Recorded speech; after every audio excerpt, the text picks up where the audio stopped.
ngerasa sering nanya-nanya ke AI, nanya informasi ke AI, curhat ke AI, atau sampai ngaku-ngaku kalau misalnya AI itu psikolognya? Teman-teman tahu Kendra Kilty nggak sih? Itu loh yang sering nge-share pengalamannya di TikTok kalau misalnya dia tuh sering banget curhat ke si Henry, which is si GPT-nya itu, tentang kesehariannya, dan juga kayak bener-bener nganggap si GPT ini kayak temennya banget tahu. Tapi kenapa sih kira-kira? Kenapa banyak banget orang yang berbondong-bondong untuk cerita ke AI? Oke teman-teman, simpelnya AI ini adalah teknologi yang ngebuat kita benar-benar ngerasa semua hal itu bisa jadi simple banget nih.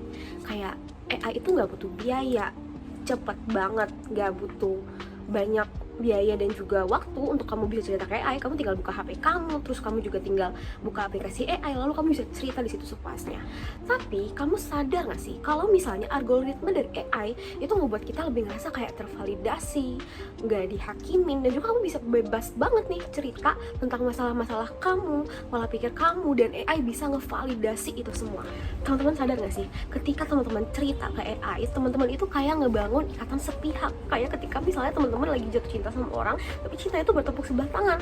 Kenapa sih bisa dikaitin kayak gitu? Karena teman-teman itu bercerita dengan sesuatu yang tentunya tidak memiliki capability atau tidak memiliki ukuran dan juga kapasitas yang sama seperti manusia, sehingga ketika teman-teman bercerita ke AI itu sama aja kayak teman-teman membangun hubungan yang sepihak, yang tentunya itu nggak sehat banget nih teman-teman. Ya, teman-teman tahu nggak sih, ketika kita sudah terikat secara emosional dengan AI, itu tuh akan membuat kita semakin terus-menerus ngerasa kalau kita tuh butuh AI terus gitu teman-teman. Nah, teman-teman juga sadar nggak sih kalau misalnya sebenarnya kan tujuan awal kita adalah counseling. Teman-teman tahu kan bahwa konseling itu sendiri tujuan utamanya adalah memberdayakan individu.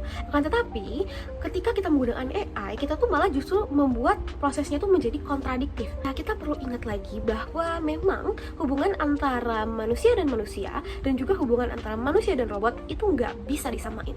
Dan teman-teman sadar nggak kalau misalnya ketika kita bercerita ke AI, belum tentu 100% informasinya tuh akurat. Bisa jadi kita dapat informasi yang keliru, atau ketika kita sudah termakan dengan informasi dari AI itu, ya balik lagi, malah kita akan mendapatkan dampak yang lebih buruk. Kira-kira mungkin gak sih kalau misalnya AI itu menyuruh kita melakukan hal yang tidak benar? Sebenarnya mungkin aja dan pernah banget terjadi.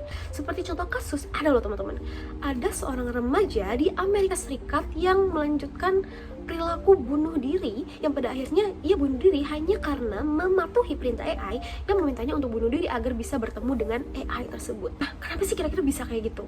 Karena menurut penelitian justru sebagian besar partisipan yang berhubungan dengan AI, yang curhat-curhat ke AI, itu justru malah ngerasa bahwa semua permintaan dari AI itu harusnya positif. Kenapa? Karena kita udah ada keterikatan positif dari AI tersebut. Oke teman-teman, dan ini nih yang paling terakhir dan yang paling gongnya.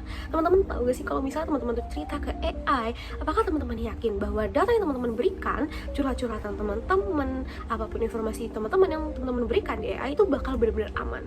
Mungkin memang terlihat anonim dan terlihat rahasia, tapi teman-teman sadar gak sih bahwa sebenarnya AI itu tetap aja adalah teknologi yang sifatnya menyimpan data, dan gak menutup kemungkinan bahwa data itu suatu saat akan disebarluaskan, dan justru malah membuat teman-teman bisa jadi akan merasa dirugikan di masa depan. Nah teman-teman, gimana nih setelah diskusi kita tadi? Teman-teman kira-kira masih mau gak sih fully curhat ke AI, atau kayak kira-kira teman-teman udah mulai bisa ngerasain ini apa aja sih kira-kira dampak-dampak negatif yang harus difilter ketika kita berinteraksi dengan AI? Nah teman-teman, aku harap semua diskusi kita tadi bisa membantu teman-teman semua, dan kira-kira teman-teman tergerak gak ya untuk berubah? Dadah!